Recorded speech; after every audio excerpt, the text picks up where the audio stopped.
सुधा समाधान।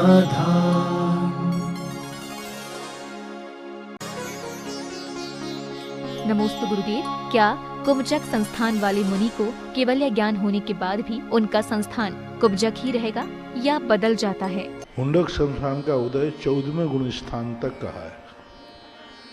इससे सिद्ध होता है कि हुंडक संस्थान ही रहेगा, क्योंकि जब 14वें गुण स्थान में 6 संस्थान कहे गए, संघनन तो एक है लेकिन संस्थान 6 संस्थान 14वें गुण स्थान तक, इसलिए उस संस्थान यथावत बना रहता है। दूसरा प्रमाण है कि संस्थान में जब अवगाहना की बात आती है तो वामन संस्थान वाले भी मोक्ष जाते हैं, और वामन संस्थान के लिए 3.5 हाथ का उन्होंने उल्लेख किया।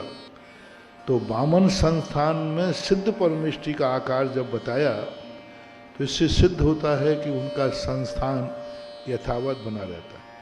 रही बात दाढ़ी मूछों आदि की, तो केवल ज्ञान होने के बाद दाढ़ी मूछें यथावत रहेंगी। मोक्ष होने के बाद उनके नख और केशों का विसर्जन होता है, क्योंकि तीर्थंकरों को या 63 शलाका पुरुषों को छोड़ करके सभी की दाढ़ी मूछें हो सकती, गणधर परमेष्टि की दाढ़ी मूछें हो सकती, 63 शलाका पुरुषों में तो नहीं होगी। तीर्थंकर की दाढ़ी मूछ नहीं होते, माँ सिर के बाल होते हैं। उनके सिर के बाल भी केवल ज्ञान के बाद यथावत बने रहते हैं, तभी तो आदिनाथ मूर्तियों के इतने बड़े बड़े बाल बने रहते हैं, क्योंकि केवल ज्ञान में बालों की यथावत। लेकिन अन्य मुनिराज जैसे गणधर परमेष्टि हैं, अन्य और भी तो मोक्षगामी जीव हैं, इनके बालों की जो वृद्धि होती है तो केवल ज्ञान के बाद उनके बाल यथावत बने रहेंगे, दाढ़ी मूछ भी रहेगी। शरीर में बाल हैं तो शरीर में भी बाल बने रहेंगे। मोक्ष जाने के बाद नख और केश वहीं विसर्जित हो जाएंगे। नमोस्तु गुरुदेव। भगवान का प्रथमाभिषेक करने का क्या पुण्य लाभ होता है? जो पहला करेगा वो पहला रहेगा, पुण्य पहला नंबर का आएगा। क्योंकि यदि इसमें अंतर नहीं होता तो फिर ये जनता मूर्ख नहीं है कि पहले कलश की बोली तो खूब बढ़ा दे और दूसरी कलश, जब कई बार ब्रह्मचारी कहते हैं आपका दूसरा नहीं, दूसरा तो आप फिर से बोलिए।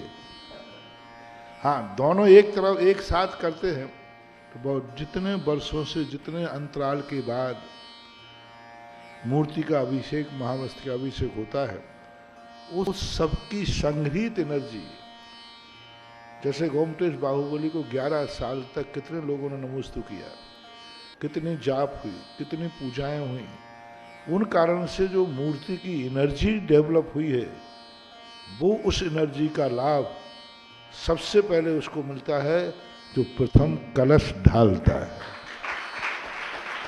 अब वो मूर्ति देखना है कितने वर्षों पहले इनका अभिषेक होगा, कितने सालों में हो रहा है। 2-3 साल में होता है तो 2-3 साल की एनर्जी है, 6 महीने में होता है तो 6 महीने की एनर्जी है।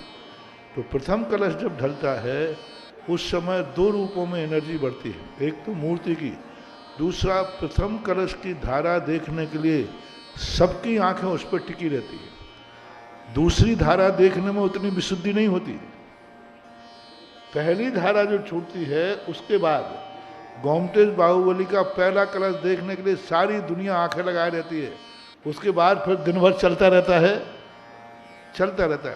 तो दृष्टि से भी एनर्जी बढ़ती है कि उस पहली धारा को सब लोग एकाग्रता से देखना।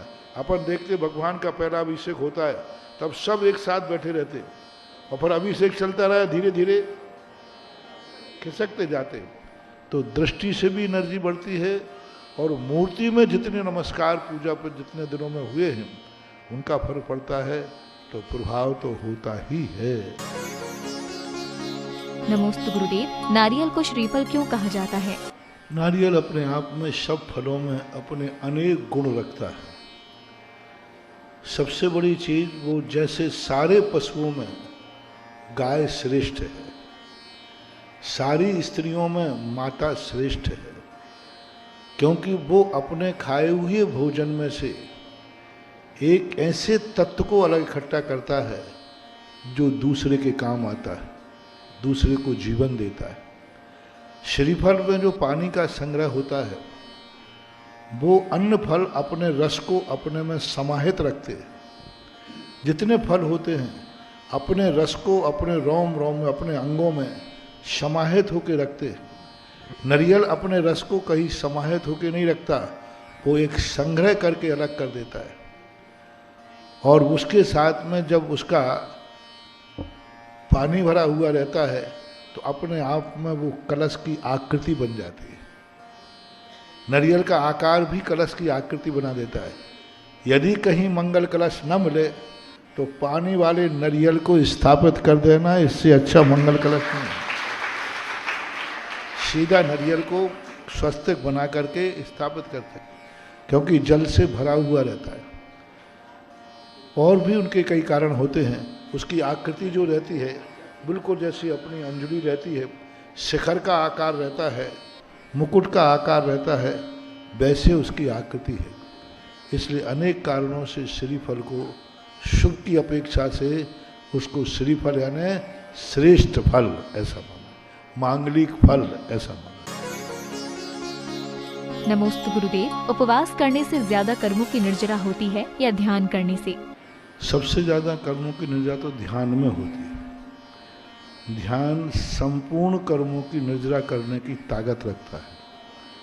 बाकी उपवास आदि में भी निर्जरा होती है, ऐसी बात नहीं है, और उपवास के अंतर्गत भी निर्जरा का रूप बनता है, लेकिन संपूर्ण कर्मों की निर्जरा करने के लिए तो ध्यान ही चाहिए, क्योंकि सबसे ज़्यादा ध्यान को महत्व जैनाचार्य ने दिया।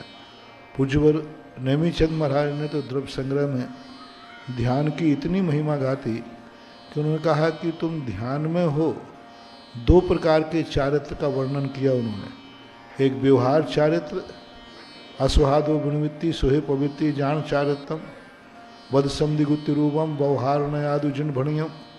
एक गाथा और उन्होंने उसके बाद कही, वैरभ्यंतर क्रिया रोहो आदि गाथा करके। तो अभ्यंतर, ये 2 गाथाएं करने के बाद एक बहुत महत्वपूर्ण गाथ कही पूज्यवर नेमीचंद महाराज ने, दौन्नम्पि मोक्ष हेहु झाणे पाउणदि मुनि निमिया तम्मा पयचिता झाणम भसय झाणम।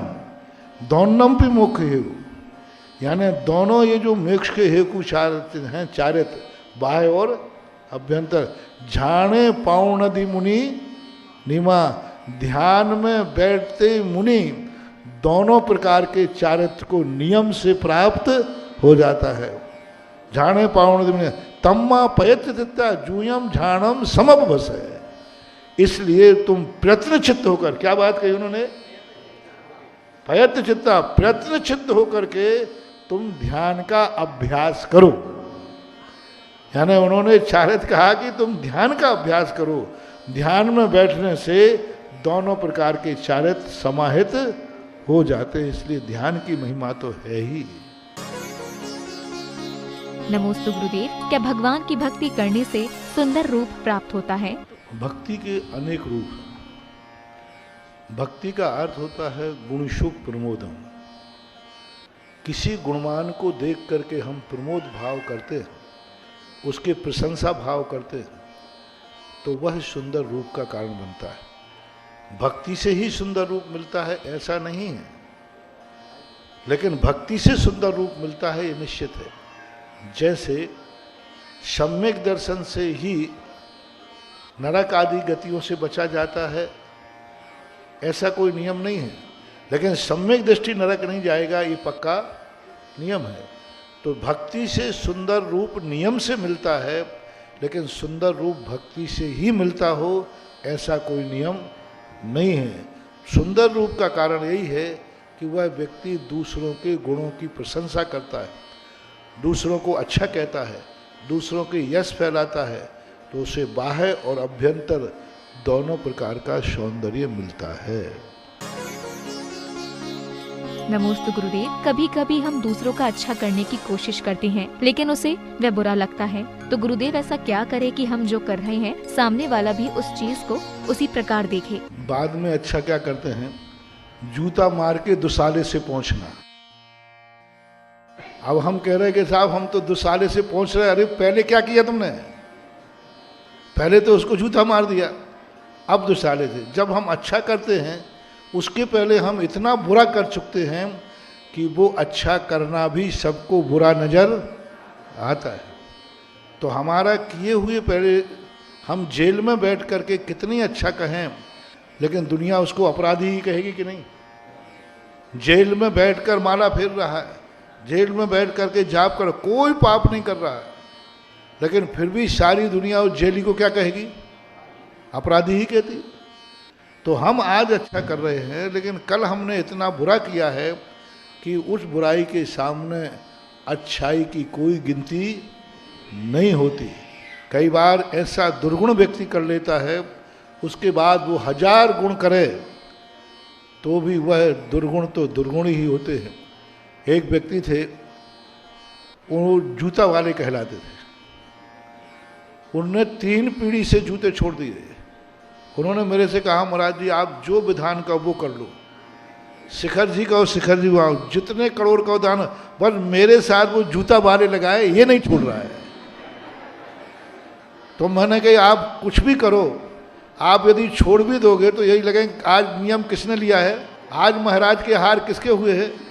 अब वो बद से बदनाम बुरा होता है। एक बार व्यक्ति बदनाम हो गया, वो टाइटल नहीं छूटता। अंजन चोर आज सिद्ध भगवान बन गया है, लेकिन आज जब भी कथा सुनाते तो क्या कहते उसको, अब जब उसकी सिद्ध भूमि को जाते, किसकी सिद्ध भूमि है? बोले अंजन चोर की। अरे चोर को भी मोक्ष होता है क्या? लेकिन चलता है। तो ऐसा सोचना चाहिए कि हम अच्छा कर रहे हैं, शायद इसके पहले हम इतना बुरा कर चुके हैं कि वो अच्छा लोगों को अच्छा नहीं लग रहा है, ऐसा मानना। नमोस्तु गुरुदेव। व्यक्तिगत महत्वाकांक्षाओं और पारिवारिक महत्वाकांक्षाओं में तालमेल कैसे बैठाएं? पारिवारिक को स्वयं की महत्वाकांक्षाओं को हमेशा परिवार की महत्वाकांक्षाओं पर ध्यान देना चाहिए। यदि परिवार के बीच में जान रहना है और हम अपनी महत्वाकांक्षाओं को ही महत्व देंगे तो टूट जाओगे। हमें अपनी महत्वाकांक्षाएं गौण करके हम जिनके साथ रहते हैं उनकी भी इच्छा पर विचार करना चाहिए।